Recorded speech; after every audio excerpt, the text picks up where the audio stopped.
Hi guys, আজকে আমি বানাবো ইউনিক ভেজ ব্রেড চপ। চলো তাহলে দেখে নিই কি করে বানাতে হবে। প্রথমে কড়াইতে তেল দিয়ে রসুন কুচি, পেঁয়াজ কুচি, কেটে রাখা বিনস, সেদ্ধ করে রাখা আলুটা দিয়ে দেব। আলুটা দিয়ে নেড়ে চেড়ে নেব। এর মধ্যে হলুদ,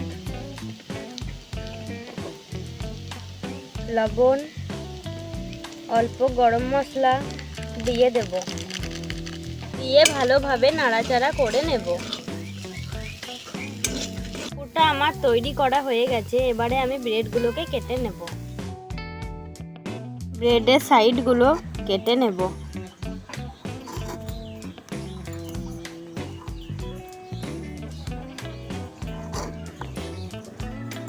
এবারে আমি চিপসগুলোকে গুঁড়ো করে নেব। প্রথমে একটা ব্রেডের মধ্যে বাটার লাগিয়ে দেব। করা পুরটা এর মধ্যে দিয়ে দেব। একটা ব্রেডে বাটার লাগিয়ে এর মধ্যে দিয়ে দেব। তুলে রাখা কর্নফ্লাওয়ার জলটা এর মধ্যে দিয়ে চিপসগুলো লাগিয়ে নেব। এবারে কড়াইতে তেল দিয়ে এবারে আমি পুর ভরে রাখা ব্রেডগুলো দিয়ে দেব।